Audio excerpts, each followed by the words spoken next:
Hello बच्चों, कैसे हैं आप लोग। आई होप कि आप अच्छे होंगे। क्लास 9th हिस्ट्री में चैप्टर चौथा हमारा विश्व युद्धों की इतिहास, इसके अभ्यास के प्रश्नों को हम लोग हल करेंगे। आइए वीडियो को प्रारंभ करते हैं। देखिए, सबसे पहले है हमारा ऑब्जेक्टिव क्वेश्चन। पहला है, प्रथम विश्व युद्ध कब आरंभ हुआ, कब शुरू हुआ प्रथम विश्व युद्ध। फर्स्ट वर्ल्ड वार 1914 से 18, ये इसकी अवधि है। ठीक है, ऑप्शन नंबर सी हमारा बिल्कुल सही होगा। दूसरा है, प्रथम विश्व युद्ध में किसकी हार हुई। ठीक है, 4 ऑप्शंस दिए गए हैं, तो इसको थोड़ा हम लोग समझ लेते हैं। देखिए, प्रथम विश्व युद्ध की अवधि है 1914 से प्रारंभ हुई, 18 तक चली, और इसमें मित्र राष्ट्रों और केंद्रीय शक्ति ने क्या लिया, हिस्सा लिया। मित्र राष्ट्रों में इंग्लैंड, फ्रांस, रूस, संयुक्त राज्य अमेरिका, इटली, रुस्मानिया, ये सारे देश थे। और जबकि केंद्रीय शक्ति में जर्मनी, ऑस्ट्रिया, हंगरी, तुर्की, ये सारे देश थे। ठीक है, तो किसकी हार हुई, तो केंद्रीय शक्ति की हार हुई। तो केंद्रीय शक्ति में कौन शामिल है, जर्मनी शामिल है। ठीक है, तो इसका क्या होगा, जर्मनी की हार हुई यानी पराजय हुई। ऑप्शन नंबर बी हमारा बिल्कुल सही हो जाएगा। तीसरा सवाल देखिए, 1917 ईस्वी में कौन सा देश प्रथम विश्व युद्ध से अलग हो गया था, रूस। ठीक है, ऑप्शन नंबर ए हमारा बिल्कुल सही हो जाएगा। चौथा है, वर्साई की संधि के फलस्वरूप इनमें से किस महादेश का मानचित्र बदल गया। तो किसका बदल गया, यूरोप का बदल गया। देखिए, वर्साई की संधि 1919 में हुई थी। इसमें क्या हुआ, तो ये प्रथम विश्व युद्ध के बाद हुआ, यानी जर्मनी उसमें हार गया था प्रथम विश्व युद्ध में। ठीक है, तो पराजित जर्मनी को संधि पर क्या किया गया, मजबूरी उस पर हस्ताक्षर कराए गए वर्साई की संधि पर। परिणाम स्वरूप यूरोप का नक्शा जो है वो बदल गया। ठीक है, यह होगा। इसके बाद देखिए, पांचवा, त्रिगुट समझौते में शामिल थे। कौन समझौते में, तो कौन से देश शामिल थे। देखिए, 1882 में समझौता हुआ त्रिगुट। ठीक है, उसे ट्रिपल अलायंस कहा जाता है। और एक दूसरा समझौता भी हुआ, उसे ट्रिपल एतात कहा जाता है। ठीक है, यानी दोनों में अलग अलग देश शामिल थे। तो त्रिगुट में कौन थे, जर्मनी, ऑस्ट्रिया, हंगरी और इटली शामिल हुए। तो ऑप्शन नंबर सी हमारा बिल्कुल सही होगा। 6 नंबर, द्वितीय विश्व युद्ध कब आरंभ हुआ, ये बताना है हमें। तो ऑप्शन नंबर ए बिल्कुल सही होगा, 1939 ईस्वी में आरंभ हुआ। यानी द्वितीय युद्ध का होना प्रथम युद्ध के क्या परिणाम ये माना जाता है, और इसमें हिटलर की काफ़ी ज़्यादा योगदान हुई थी। ठीक है, द्वितीय विश्व युद्ध होने में।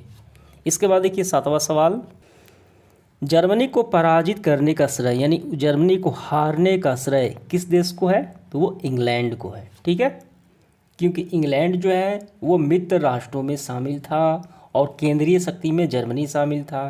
ठीक है, तो यही कारण है कि उसके विपरीत ये लड़ाई कर रहा था इंग्लैंड। तो इसका ऑप्शन नंबर डी हमारा बिल्कुल सही होगा। 8वां है, द्वितीय विश्व युद्ध में कौन सा देश पराजित हुआ, तो ये जर्मनी पराजित हुआ, यानी अपना हार स्वीकार कर लिया। ठीक है, ऑप्शन नंबर सी हमारा बिल्कुल सही होगा। 9 नंबर देखिए क्या है, द्वितीय विश्व युद्ध में पहला एटम बम कहाँ गिराया गया था, तो वो हिरोशिमा पर गिराया गया था, और दूसरा नागासाकी पर। ठीक है, ये जापान में है। तो ऑप्शन नंबर ए हमारा बिल्कुल सही होगा, क्योंकि ये प्रथम, यहाँ पे प्रथम पूछा जा रहा है एटम बम। इसके बाद 10वां देखिए, द्वितीय विश्व युद्ध जो है सेकेंड वर्ल्ड वार, वह कब ख़त्म हुआ, 1945 को ये समाप्ति हुई इसकी। इसके बाद देखिए, रिक्त स्थानों की पूर्ति करना है हमें। पहला है, द्वितीय विश्व युद्ध के फलस्वरूप क्या हुआ, डैश साम्राज्यों का पतन हुआ। तो हमें क्या भरना है, तो हमें भरना है साम्राज्यवादी यूरोपियन। ठीक है, साम्राज्यवादी यूरोपियन साम्राज्यों का पतन हुआ, नष्ट हुआ। इसके बाद दूसरा देखिए क्या है, दूसरा है, जर्मनी का डैश पर आक्रमण द्वितीय विश्व युद्ध का तत्कालिक कारण था। तो ये होगा पोलैंड। जर्मनी का पोलैंड पर आक्रमण किया जाना ही क्या था, द्वितीय विश्व युद्ध का तत्कालिक कारण था। ठीक है, तीसरा है, धुरी राष्ट्रों में डैश ने सबसे पहले आत्मसमर्पण किया। तो ये इटली ने पहले क्या किया, आत्मसमर्पण किया युद्ध में। इसके बाद देखिए चौथा, डैश की संधि शर्त द्वितीय विश्व युद्ध के लिए उत्तरदायी थी। तो हमें भरना है वर्साई की संधि जो 1919 में हुई, यही द्वितीय विश्व युद्ध की क्या थी, उत्तरदायी थी, यानी कारण बनी। ठीक है, जिसमें प्रथम विश्व युद्ध में जो पराजित जर्मन है उससे ज़बरदस्ती क्या किया गया, हस्ताक्षर कराया गया इस पर। इसके बाद 5वां, अमेरिका ने दूसरा एटम बम जापान के बंदरगाह पर गिराया। डैश यहाँ पे क्या भरना है, तो दूसरा गिराया नागासाकी बंदरगाह पर। ठीक है, जापान पे। ये आपका हो गया नागासाकी। 6 नंबर हम देखेंगे, डैश की संधि में ही द्वितीय विश्व युद्ध की बीज निहित थे। तो हमें भरना है यहाँ पे, देखिए वर्साय, ठीक है। वर्साय की संधि का होना ही क्या था, द्वितीय विश्व युद्ध की प्रारंभ होना था, ठीक है। तो इसी में बीज निहित थे। 7वां है, प्रथम विश्व युद्ध के बाद डैश के एक विश्व शक्ति बनकर उभरा। तो कौन उभरा, संयुक्त राज्य अमेरिका विश्व शक्ति बन के उभरा। तो आपको यहाँ पे भर लेना है। 8वां है, प्रथम विश्व युद्ध के बाद मित्र राष्ट्रों ने जर्मनी के साथ डैश की संधि की। तो क्या की, वर्साय की संधि की। इसके बाद 9 नंबर देखिए, राष्ट्र संघ की स्थापना का श्रेय अमेरिका के राष्ट्रपति, तो वो कौन थे, वुडरो विल्सन को जाता है। इसके बाद देखिए 10 नंबर, राष्ट्र संघ का स्थापना ईस्वी में हुई। कब हुई, तो ये हुई 10 जनवरी 1920 को हुई, ठीक है। आपको याद रखना है, ये विफल हो गया था। एक होता है संयुक्त राष्ट्र संघ और एक होता है राष्ट्र संघ। तो इसकी स्थापना 1920 में हुई, और जबकि संयुक्त राष्ट्र संघ की स्थापना 1945 में हुई, ठीक है। तो ये आपका पूरा हुआ। हम लोग लघु उत्तरीय प्रश्न। पहला है, प्रथम विश्व युद्ध के उत्तरदायी किन्हीं 4 कारणों का हमें उल्लेख करना है। वो कारण बताना है जिसके वजह से प्रथम विश्व युद्ध हुआ, ठीक है। आइए करते हैं। तो ये रहे प्रथम विश्व युद्ध के कारण, ठीक है। तो लघु उत्तरीय प्रश्नों का ध्यान रखते हुए आपको इनमें से बस 4 ही लिख लेना है, इसके बारे में नहीं लिखना है, वो लॉन्ग क्वेश्चन में हम लोग लिखेंगे काफ़ी अच्छे से। प्रथम विश्व युद्ध के 4 कारण निम्नलिखित हैं। पहला है यूरोपियन शक्ति संतुलन का बिगड़ना, ठीक है। दूसरा है गुप्त संधियां एवं गुटों का निर्माण, पूरा विश्व गुटों में बट गया और यूरोपीय शक्ति संतुलन का बिगड़ गया, ठीक है। वर्साय की संधि भी हुई थी। तीसरा कारण जर्मनी एवं फ्रांस की शत्रुता। चौथा तत्कालिक कारण है ऑस्ट्रिया के युवराज जो है आर्क ड्यूक फ्रांसिस फर्नांडिस की बोस्निया में उनकी यानी सोरजवा में हत्या कर दी गई, यही तत्कालिक कारण है। और पांचवा है साम्राज्यवादी प्रतिस्पर्धा यानी कंपटीशन। आप चाहें तो इसमें भी लिख सकते हैं, ठीक है। इसके बाद देखिए आगे बढ़ते हुए दूसरा सवाल, त्रिगुट यानी ट्रिपल अलायंस और त्रिदेशीय ट्रिपल इंटेट, ठीक है, में कौन कौन से देश शामिल थे और इन गुटों की स्थापना का उद्देश्य क्या था वो बताना है। तो यहाँ पे जब आप नज़र डालेंगे देखिए ट्रिपल अलायंस, ठीक है, त्रिगुट, और इसमें शामिल जर्मनी, ऑस्ट्रिया हंगरी और इटली। और दूसरा गुट ट्रिपल एतात, ठीक है, त्रिदेशीय संधि, इसमें शामिल कौन थे, फ्रांस, रूस और ब्रिटेन, ठीक है। तो इनका क्या उद्देश्य था वो भी बताना है हमें। तो देखिए इसका आंसर हम काफ़ी अच्छे से ऐसे लिखेंगे, त्रिगुट यानी ट्रिपल अलायंस में जर्मनी, ऑस्ट्रिया हंगरी और इटली शामिल थे, ठीक है। जबकि इसके विरोध में त्रिदेशीय संधि ट्रिपल एतात में फ्रांस, रूस और ब्रिटेन शामिल थे, ठीक है। और इन दोनों गुटों का क्या उद्देश्य था बनने का वो भी बताना है। इन गुटों की स्थापना का मुख्य उद्देश्य साम्राज्यवादी लिप्सा, ठीक है, उनकी भावना थी, जैसे समान स्वार्थ को केंद्र में रखकर आगे की रणनीति तय करना और अपने हितों की रक्षा करना, यही उद्देश्य था। देखिए प्रश्न क्रमांक तीसरा क्या है, प्रथम विश्व युद्ध का तत्कालिक कारण हमें बताना है। तो देखिए इसका आंसर हम ऐसे ही लिखेंगे, 28 जून 1914 को आर्क ड्यूक फर्नांडिस की, ठीक है, बोस्निया की राजधानी साराजेवो में हत्या हो गई। ऑस्ट्रिया ने इस घटना के लिए साविया को जिम्मेदार ठहराया और साविया के समक्ष मांगे रखीं। साविया ने स्वीकार करने से इनकार कर दिया क्योंकि उसे वह स्वतंत्रता पर कुठाराघात समझता था। फलतः क्या हुआ, 28 जुलाई 1914 को ऑस्ट्रिया ने साविया के खिलाफ युद्ध की घोषणा कर दी, ठीक है। यहाँ तक हो गया, युद्ध की घोषणा कर दी। अब इसके बाद थोड़ी सा आपको ये लाइन लिख लेना है, और इस प्रकार आर्क ड्यूक फर्नांडिस की हत्या युद्ध के तत्कालिक कारण के रूप में सामने आया। समझ में आ गया कि आर्क ड्यूक फर्नांडिस की हत्या ही ये तत्कालिक जो विश्व युद्ध का कारण बना। इसके बाद देखिए चौथा सवाल क्या है, सर्वस्लाव आंदोलन का क्या तात्पर्य है, क्या मतलब आप समझते हैं इसका, ये बताना है हमें। तो देखिए इसका आंसर हम ऐसे के लिखेंगे, तुर्की साम्राज्य तथा ऑस्ट्रिया हंगरी के, ठीक है, अनेक क्षेत्रों में स्लाव प्रजाति के लोगों का क्या था, बाहुल्य था, यानी इनका ही क्या था, दबदबा था। वे अलग स्लाव राष्ट्र की मांग कर रहे थे। रूस का मानना था कि ऑस्ट्रिया हंगरी एवं तुर्की से स्वतंत्र होने से बाद ये स्लाव जो है रूस के प्रभाव में आ जाएंगे, इसलिए रूस ने इसे अखिल स्लाव यानी सर्वस्लाव आंदोलन ये को बढ़ावा दिया। तो यही आपको लिख लेना है, सवसलाव आंदोलन क्या है। ठीक है। इसके बाद देखिए 5वां सवाल, उग्र राष्ट्रीयता प्रथम विश्व युद्ध का किस प्रकार कारण था, वो बताना है। तो देखिए इसका आंसर हम ऐसे लिखेंगे, 19वीं शताब्दी के उत्तरार्ध तक यूरोप के देशों में राष्ट्रीयता का संचार उग्र रूप से होने लगा। समान जाति, धर्म, भाषा एवं ऐतिहासिक परंपरा के लोग एक साथ मिलकर अलग देश निर्माण करना चाहते थे। यहाँ तक हो गया। अब इसके बाद आपको थोड़े से आपको बढ़ा लेना है। इसके बाद थोड़े से आपको लिख लेने हैं, तुर्की साम्राज्य तथा ऑस्ट्रिया हंगरी में अधिकांश निवासी स्लाव जाति के थे।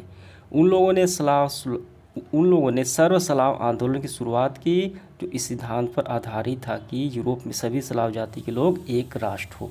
ठीक है, यहाँ तक हो गया। अब इसके बाद थोड़े से आपको ये लिख लेना है, इस प्रकार उग्र राष्ट्रवाद ने यूरोप के देशों में आपसी संबंध को तनावग्रस्त बना दिया। ठीक है, यानी स्लाव जाति अपने को अलग राष्ट्र की मांग कर रहे थे क्योंकि उनकी संख्या ज़्यादा थी। इसके बाद देखिए अगला सवाल 6 नंबर, द्वितीय विश्व युद्ध प्रथम विश्व युद्ध का ही क्या था, परिणत था, परिणाम था, कैसे, वो बताना है। देखिए प्रथम विश्व युद्ध जब समाप्त हुआ तो वर्साई की संधि हुई, जिसपे जर्मनी पर ज़बरदस्ती उस पर हस्ताक्षर कराए गए। तो वहीं से वर्साई की संधि से ही द्वितीय विश्व युद्ध का बीज बो दिया गया। ठीक है, तो यहाँ पे मैं स्क्रीनशॉट लगा देता हूँ, वहीं से आपको कर लेने हैं इसका आंसर। इसके बाद देखिए 7वां सवाल, द्वितीय विश्व युद्ध के लिए हिटलर कहाँ तक उत्तरदायी था, जिम्मेवार था द्वितीय विश्व युद्ध होने में। ठीक है, तो इसका आंसर देखिए हम यहाँ से करेंगे, सामान्यतः वर्साई की संधि अपमानजनक संधि थी। ठीक है, राष्ट्र संघ की विफलता, विश्व आर्थिक मंदी जैसे कारणों को द्वितीय विश्व युद्ध के लिए उत्तरदायी माना जाता है। ठीक है, इसका लाभ उठाकर हिटलर ने सत्ता में आया और वास्तविकता यह है कि 1938 तक वर्साई की संधि ने अनेक आपत्तिजनक प्रावधानों को समाप्त किया जा चुका था तथा जर्मनी एक शक्तिशाली राष्ट्र के रूप में उभर चुका था। ठीक है, तो ये सारे लिखते हुए आपको हिटलर की नीतियाँ ही मुख्य रूप से द्वितीय विश्व युद्ध की उत्तरदायी बनी। समझ में आ गया। 8वां सवाल देखिए, द्वितीय विश्व युद्ध के किन्हीं 5 परिणाम हमें बस लिखना है।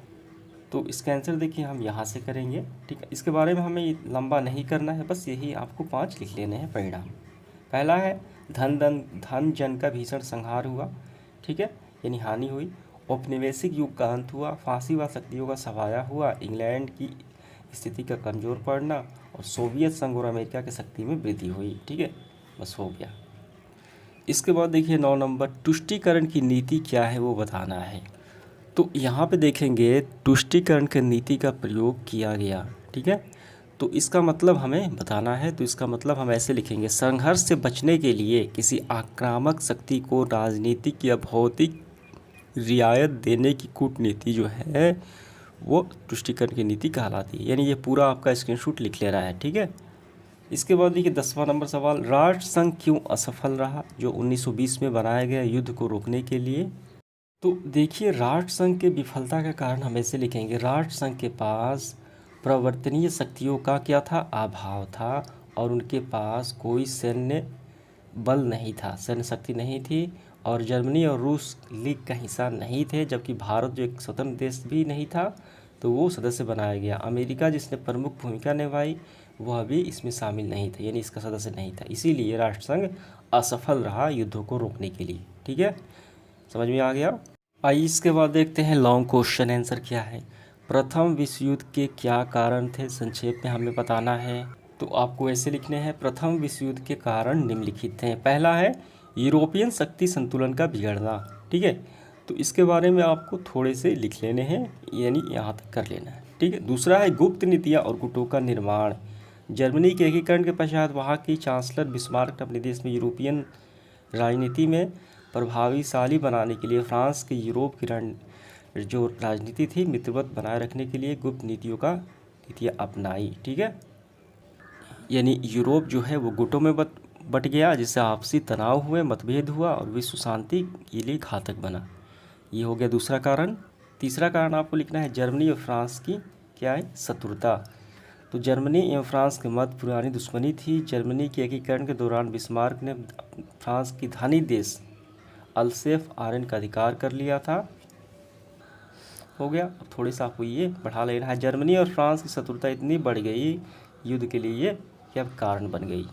और एक आपको ये लिख लेना है तत्कालिक कारण में, ठीक है, जिसमें ऑस्ट्रिया के युवराज आर्कड्यूक की फ्रेंड्स की बोस्निया की राजधानी सिरोजो में हत्या हो गई। तो फलतः क्या हुआ, युद्ध और भड़क गया, यानी युद्ध होने की संभावना बढ़ गई। ठीक है। दूसरा है प्रथम विश्व युद्ध का क्या परिणाम हुए वो बताना है। तो इसका आंसर हम ऐसे लिखेंगे, प्रथम विश्व युद्ध के परिणाम निम्नलिखित थे। पहला आपको लिखना है साम्राज्यों का अंत। प्रथम विश्व युद्ध में जिन बड़े साम्राज्यों को केंद्रीय शक्ति के साथ भाग लिया था उनका युद्ध के बाद पतन हो गया। ये पहला पॉइंट हो गया यहाँ तक। दूसरा पॉइंट लिखना है विश्व मानचित्र में परिवर्तन। प्रथम विश्व युद्ध के बाद विश्व मानचित्र में परिवर्तन आया, बस हो गया दूसरा। तीसरा है सोवियत संघ का उदय, ये पूरा हो गया। उपनिवेशों में जागरण। युद्ध के दौरान मित्र राष्ट्रों ने घोषणा की थी कि युद्ध समाप्ति होने पर आत्मनिर्णय की सिद्धांत लागू किया जाएगा, तो यहाँ तक हो गया। अब इसके बाद देखिए हमें लिखना है थोड़े से आर्थिक परिणाम भी हम लिख लेंगे। जनधन की अपार क्षति हुई, आर्थिक संकट उत्पन्न हो, ये दोनों आर्थिक परिणाम आपको लिख लेने हैं, बस इसका आंसर हो गया। इसके बाद तीसरा सवाल, क्या वर्साई की संधि एक आरोपित संधि थी? जी बिल्कुल थी। तो इसका आंसर हम यहाँ से करेंगे। देखिए निसंदेह वर्साई की संधि जर्मनी के लिए अत्यंत कठोर व अपमानजनक थी। ठीक है। इसकी शर्त विजय राष्ट्रों के द्वारा एक विजित राष्ट्र जबरदस्ती और धमकी देकर ला दी गई थी। यानी जर्मनी पर ये क्या किया गया, ये ज़बरदस्ती हस्ताक्षर कराए गए। ये पूरा लिखते हुए आपको देखिए आरोपित संधि थी और ठीक है, तो इससे हम देखते हैं कि वर्साई की संधि आरोपित संधि थी। और ये लाइन आपको थोड़े से लिख लेना, इसलिए कहा जाता है कि वर्साई की संधि ही द्वितीय विश्व युद्ध की बीज निहित थे, यानी ये कारण बनी। चौथा सवाल देखिए, विस्मार की व्यवस्था ने प्रथम विश्व युद्ध का मार्ग किस तरह प्रशस्त किया? इसका आंसर मैं स्क्रीनशॉट लगा देता हूँ। पांचवा, द्वितीय विश्व युद्ध के कारण क्या थे? विस्तार पूर्वक हमें लिखना है। देखिए द्वितीय विश्व युद्ध के क्या कारण थे, यहाँ पे कारण दिए गए हैं, आपको कम से कम 4 लिख लेने हैं, थोड़े से इसके बारे में भी लिखना है। पहला है आपको ऐसे लिखना है, द्वितीय विश्व युद्ध के कारण निम्नलिखित थे। पहला है वर्साई की संधि। ठीक है, द्वितीय विश्व युद्ध के बीच वर्साई की संधि नहीं बो दिए गए। मित्र राष्ट्रों ने जिस प्रकार अपमानजनक व्यवहार जर्मनी के साथ किया, ठीक है, उसे जर्मन जनमानस कभी भूल नहीं सका, और यही संधि क्या हुआ, द्वितीय विश्व युद्ध के कारण बनी। ये पहला हो गया। दूसरा है ताना शक्तियों का उदय। ठीक है, तो इससे क्या हुआ, ताना शक्तियों के उदय से फासीवाद का स्थापना हुई और हिटलर ने नाजीवाद का स्थापना की और जर्मनी का तानाशाह बन बैठा। ठीक है, जो क्या किया, जो द्वितीय विश्व युद्ध का ये कारण बना। ये आपका पूरा हो जाएगा। और तीसरा आपको लिखना है समाजवादी प्रवृत्ति। समाजवादी प्रवृत्ति लिखना है और थोड़े से आपको इसमें से लिख लेना है यहाँ तक। ठीक है, विश्व आर्थिक मंदी का प्रभाव के कारण ही ये कारण बना द्वितीय विश्व युद्ध का। इसके बाद इस सेशन का आखिरी सवाल, द्वितीय विश्व युद्ध के परिणाम हमें लिखना है क्या हुआ। जो परिणाम हम देखेंगे, देखिए धन जन का भीषण संहार हुआ, तो कम से कम आपको 5 लिख लेने हैं, यानी इसके बारे में हमें लिखना है। पहला हमें ऐसे लिखना है, द्वितीय विश्व युद्ध के परिणाम निम्नलिखित हैं। पहला परिणाम धन जन की भीषण संहार।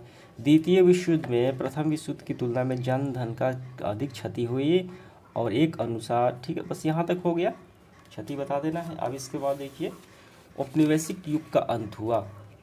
ठीक है, तो यहाँ तक हो गया। फासीवाद शक्तियों का सफाया हुआ, यहाँ तक हो गया। इंग्लैंड की शक्ति का कमज़ोर पड़ी। ठीक है, तो इसके बारे में थोड़े से आपको लिख लेने हैं। समझ में आ गया, कम से कम आपको 5 लिख लेना है इसमें से। इस तरीके से हमारा सेशन समाप्त हुआ।